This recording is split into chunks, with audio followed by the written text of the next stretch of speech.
ubwenge buva ku Mana, ubwenge n'ubw'abadayimoni.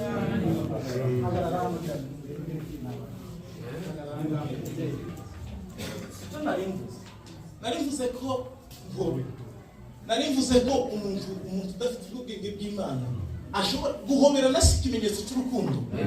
Ubundi abazungu muri Amerika kibaza baramukanya, kibaza bahana ikiganza. Abenshi wenda nonantwitukuza kujya duhoberana twarangiza tukagira gutya. Ibona kibibaho azaza gutya akaguhobera yarangiza kigira uko bakuramukije. Icyo bivugiye ni iki? Namenye ko umuntu udafite ubwenge bw'Imana mpobera cyane. Kuno nawe ufite urukundo rukeya.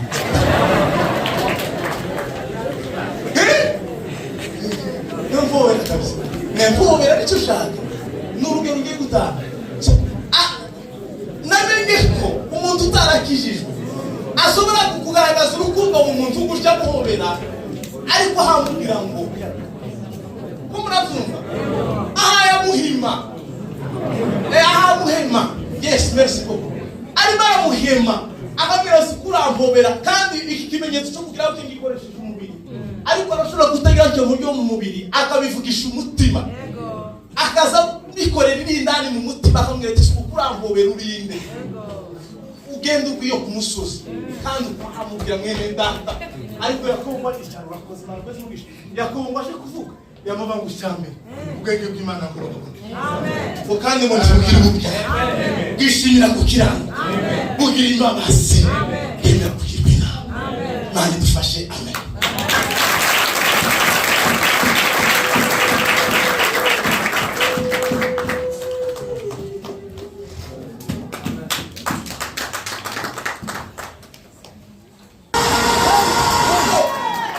Dogo katika imani. Amen. Amen.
bajene tugira mu itorero n'abajya ko nibangane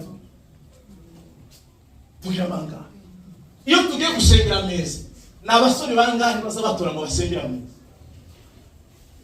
bazatora abasaza wanje batabatora ariko Paulo ngo aje kugenda yamavuga yandika mu gitabo cye ngo igihe cyo kugenda ngo shegereje yamavuga ngo Timotheo ngwino usanga aho nawe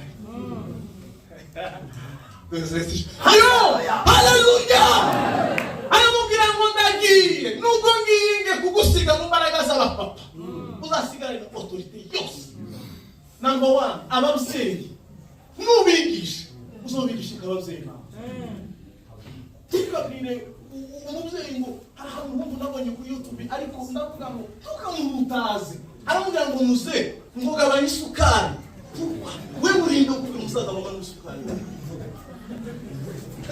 kandi bitangaje bariya basore ntibokosogwa n'aba basaza bokosogwa natwe tukina n'ibisiga ukamunyora ugutwi bese sishoye asifye kiongozi aramubwira ngo ababyeyi muzazubahugura ngo nk'ababyeyi bawe ngo n'abantu muta muzazubahugura ngo nk'abarumuna bawe.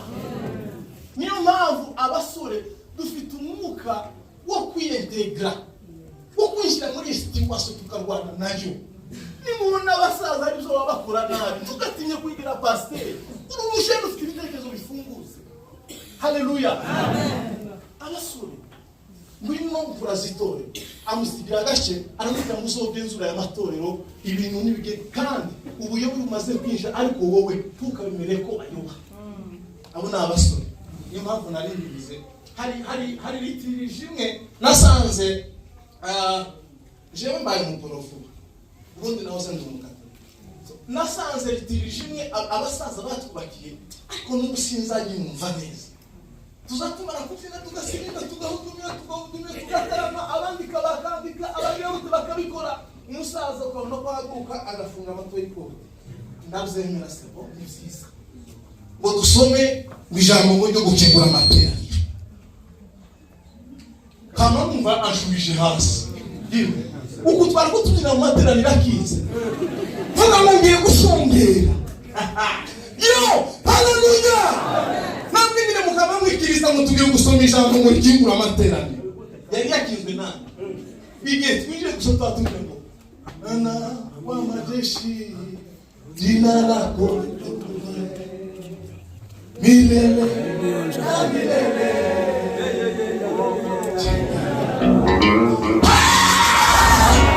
bana sisiwa tangi umukecuru yakoze ibigazo ukabana umukecuru udafite imbaraga ari usakuye none se kujya bayirukira amateraniro akinze no nitirije twakuyemo ukumva ngo udasoma baraguseka bana bibaye vyiza tusoma kandi nunasoma tugite ngo nibyo gukingura amateraniro mwareba akinze mwewe izo nitirije kandi amatuzi kuriramo umuntu wese wayoboye adahagutse ngo afunga amaturisha y'ikoti bavuga ngo tugiye gukingura amateraniro yacu ariko yajambo ndejyanga mwara kandi impamvu ndivuze Imana ishimwe nuko batarisomya no bagiye kwiyegereza nuko batarisomya na kandi nasinzi Imana nzimaraye ngo ntibakarisomya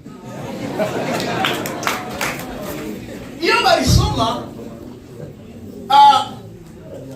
barisoma muri umwanya wo kwiyegereza abantu kabivuga yari kuvuga ngo musuzuguye amavuta sibyo ariko none Imana ishimwe ko mubivuze batarisoma so iyo ritiribishaho mugenzi mukaza muyemera kurisoma si bibi mu ntege muritangiza cyangwa naho birisomeye uje gushongera kandi n'undi mukingira amateraniro nari nayakize se aya so njambo y'Imana Abakolosayi cyambere ukunda rangira siganye iminota mikeya kandi mugumbure no kuri sinyirenza kugira ngo tuze kutarama ni mugoroba twakwimwa amakoti tubanze dusigiye igice cyambere umurongo w'10 twahageze some mu izina rya Yesu haravuze ngo mugende nkuko bikwiriye abo umwami wacu umunezeze muri byose mwere imbuto z'imirimo myiza yose kandi mwunguke kumenya Imana. Amen. Reme dusubire. Mugende nk'uko bikwiriye ab'umwami wacu, mumunezeze muri byose, mwere imbuto z'imirimo myiza yose, kandi mwunguke kumenya Imana. Amen. Tugiye kuganira amagambo ane Imana yampaye cyane muri rino jambo. Ijambo rya mbere dusanga muri uyu murongo, harimo ijambo rivuga ngo mugende nk'uko bikwiriye ab'umwami wacu. Ako nagapatika ni ijambo rimwe mu magambo ane tugiye kuganira. Mugende nk'uko bikwiriye ab'umwami wacu. Kubera iki Pawulo yavuze ngo mugende nk'uko bikwiriye ab'umwami wacu? Nuko hari abandi bagenda nk'uko bidakwiriye ab'umwami wacu. Uko se siko? Kubera umwanya nanze kuvuga impamvu Pawulo yabivuze, ariko yandikira abakorosayi muri kariya gace barimo ka Aziya n'Uburayi, hari agace gateye imbere cyane kera. Ntabwo ari ubu nyine bino zacu z'ikizungu cyane. Bagiraga amasitade yakira 20,000 na kiriya gihe. None mukagara agace kateye imbere mu by'ubucuruzi cyane, kuko mukagiraga icyambu cyakira ubucuruzi buvuye muri Espagne no muri Egypt, hano hirya mu ntuza muri Afrika iri haruguru mu butayu. Kubera iyo mpamvu ngo hatera imbere cyane, ngo amaze gutera imbere kubera bagize amafaranga, batangira gukora ibyaha z'abakire. Ko muranyumva? Kura hari ibyaha z'abakire umukene atokora kubera adafite amafaranga. Ariko iyo hano hatangiye gutera imbere kubera n'amafaranga, baza bakuvura ibyaha, bazagenda bavumura ibyaha bifite iterambere. Ngo bitegereze aho n'itorero ritangiye kumera nabi, arabwira ngo ariko mwebwe mugende mukamenya. Arababwira ngo mugende nk'uko bikwiriye ab'umwami wacu. Reka mureke gato mpagarara aho ngaho. Kuko yavuze ngo mugende nk'uko bikwiriye ab'umwami wacu, nuko hari ingendo igenga ab'umwami wacu. Bwana asifiwe. Pawulo yandikira Efeso nanone mu gitabo, simbabwira icyakoze nzuzagenda ndukoraho dutoya kugira ngo mwumve. Yandikira Efeso igice cya 5 guhera ku murongo wa 15. Yaravuze ngo mucunguze uburyo umwete ngo nk'uko iminsi ari mibi, mugende nk'abanyabwenge. Bibiliya y'Ikirundi isivuga ngo mwoye kugenda ngo nk'imburabwenge. Haleluya. Bibiliya y'Icyongereza ikavuga ngo don't walk as foolishness, mwe kugenda n'ubucucu, ngo mugende nk'abanyabwenge. Abanyabwenge bazabagenda gute? Pawulo nanone Yakobo yandika mu gitabo cye mu bice 4 umurongo wa 14 kumanuka, yaravuze ngo muri mwebwe ngo ninde utazi ubwenge ngo busaba Imana. Yo, praise Allah for me. Manishi. Nese sichurai. Yo, hallelujah. Nukuri kw'Imana sinza gushidikanya. Ubwiru bw'Imana burakomeye. Imana kwerekanwa ari umuntu. Yarangiza ngo ikangamazwa mu isi yose. Arabwira ngo ninde ubuze ubwenge. Nabonye aho umuhungu w'umunyamurenge wari igifu ku masomo ngo yasenze Imana. Bamwitandura ngo asengeraga muri Fosco ya muremure wasengeraga. Rushika umuhungu wandi wabibasha ngo yari igifu ku masomo, ngo nta bwenge yagira, ngo yahora agatsinda, wariko buke wahura naye. Yo, haleluya. Nahura na Yesu aramubwira ngo isuko nzageza ryari gutsindwa mu masomo, papa nishura nk'abandi, ariko nje byarananiye. Nzotsinda ikizamini bigenze gute? Mondi la carte des avis la porte de la vie. Nukuri kw'Imana izishavuye. Amen.